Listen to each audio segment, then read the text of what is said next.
Ini adalah sesi perkongsian audiobook bacaan buku-buku kanak-kanak oleh penulis British yang terkenal Enid Blyton. Untuk versi terjemahan ke bahasa Indonesia, bagi buku asal dalam bahasa Inggeris, Adventures of the Wishing Chair, atau dalam versi terjemahan ke bahasa Indonesia, Petualangan Kursi Ajaib atau Pengembaraan Kerusi Ajaib.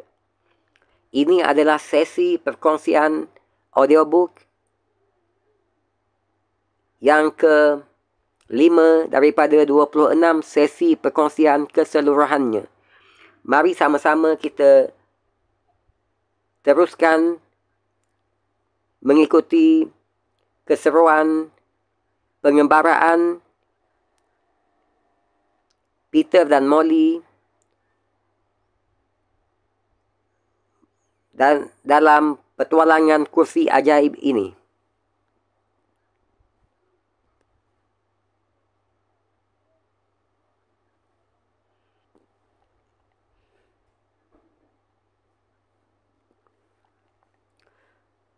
Petualangan kursi ajaib atau pengembaraan kerusi ajaib oleh Enid Blyton. Ilustrasi oleh Georgina Hargreaves. Daripada versi asal dalam bahasa Inggeris, Adventures of the Wishing Chair. Copyright as of the text, Darrell Waters Limited, 1937. First published by George Newnes Limited, London, 1937. Copyright illustrations, Deans International Publishing, 1984. Alih bahasa ke bahasa Indonesia oleh Widya Kirana. Penerbit PT Gramedia Jakarta, 1986.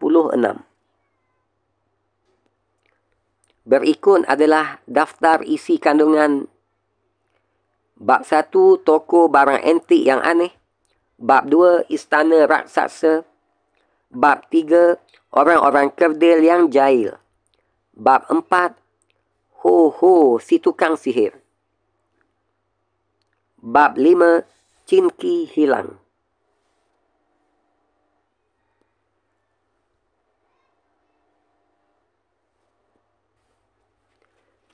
Bab 1, toko barang antik yang aneh. Bab 2, istana raksasa. Bab 3, orang-orang kerdil yang jahil. Bab 4, ho-ho si tukang sihir. Dan ayuh kita lanjutkan lagi perkongsian bacaan kita dengan bab 5, Chinky hilang. Chinky hilang. Sesuatu yang mengerikan terjadi. Suatu hari, ketika Peter, Molly dan Chinky sedang asyik bermain di dalam gudang, si kursi ajaib keluar begitu saja. Tahu-tahu dia sudah melayang-layang rendah di kebun. Secepat kilat, ketiga anak itu melompat ke atasnya. Tanpa terduga-duga, mereka mendengar suara menderu-deru, memekakkan telinga di belakang mereka. Kapal terbang, seru Peter sambil menoleh. Aduh, sudah dekat benar, jerit Molly. Nampaknya pilot tidak melihat mereka, juruterbang tidak melihat mereka. Pesawat itu terbang kencang menuju mereka. Untunglah, pada saat yang tepat, kursi membelok. Namun, tak urung-urung sayapnya menyenggol kursi itu. Kursi oleng. Kehilangan imbangan. Molly dan Peter berpegang erat-erat pada tangan kursi, tapi si Chinky melayang, jatuh terlepas. Molly berusaha menangkapnya, tapi tak sampai. Hanya ujung topinya saja yang berhasil disentuh. Anak-anak itu memandang cemas ke arah teman mereka yang jatuh melayang-layang ke bumi. "Oh, Peter," tangis Molly. "Apa yang akan terjadi dengannya?" Kapal terbang terus melaju. Pilot tak tahu bahawa ia hampir saja mencelakakan mereka bertiga. Wajah Peter pucat pasi. "Kita harus menyuruh kursi ini turun. Jangan-jangan Chinky terluka," katanya. "Sungguh sial. Kursi ajaib, turunlah." Kursi melayang turun dan mendarat di sebuah padang rumput yang luas. Tak ada tanda-tanda di mana Chinky berada. Mereka mendengar suara seseorang bernyanyi. Lalu, seorang laki-laki gemuk pendek membawa bungkusan di kepalanya, berjalan melenggang ke arah mereka. "Hai, sapa Peter. Apakah anda melihat seorang anak kerdil jatuh dari langit?" "Aneh-aneh saja," kata si gemuk pendek. "Aku pun dapat bertanya, apakah anda melihat seekor kuda yang berkotek seperti ayam?" "Jangan konyol," potong Molly serius. "Kawan kami, seorang anak kerdil, memang jatuh dari langit." "Kalau begitu, laranglah dia berbuat seperti itu lagi," kata si gemuk pendek. "Yang biasa melayang turun dari angkasa hanyalah salju." "Selamat pagi." Dia melangkah pergi.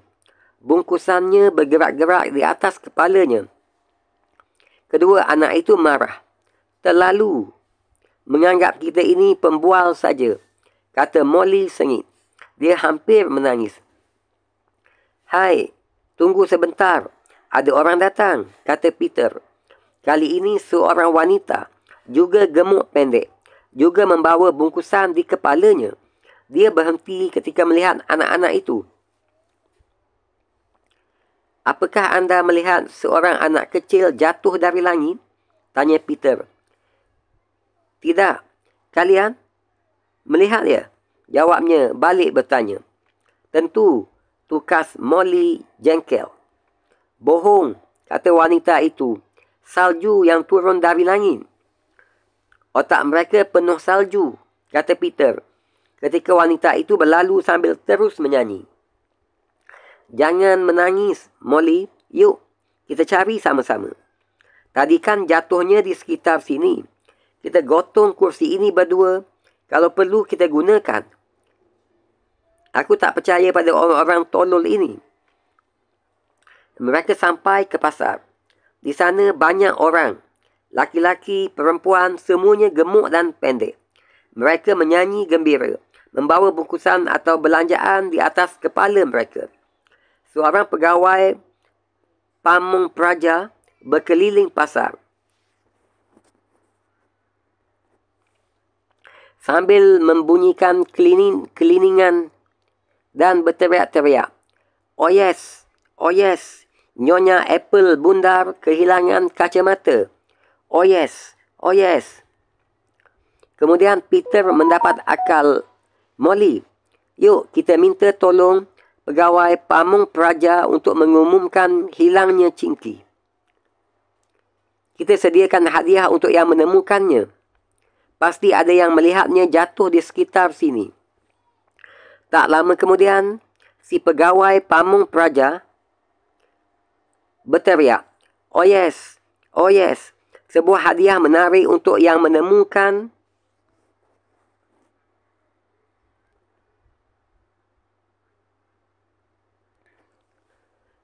Seorang anak kerdil yang jatuh dari langit. Oh yes, oh yes. Peter dan Molly berdiri di panggung, supaya orang-orang yang melihat Chinky jatuh tahu di mana harus melapor. Dan beberapa orang berkerumun di depan mereka. Kami tahu, seru mereka ke arah Peter.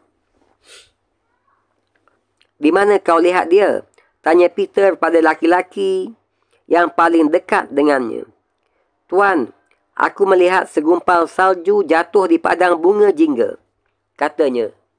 "Jangan tolol," kata Peter. "Maksudku anak kerdil. Tidakkah anda tahu bedanya anak kerdil dengan segumpal salju?" "Kami sudah tahu. bahawa salju jatuh dari langit. Bukan khabar baru. Siapa lagi? Tapi semua orang memberi keterangan yang sama. Sama saja, benar-benar mengecewakan. Kami minta hadiah. Seseorang berteriak. Kami sudah memberitahu kalian. Kami minta hadiah. Apa yang kalian katakan tidak benar, kata Peter marah. Peduli amat, teriak mereka marah. Kami minta hadiah.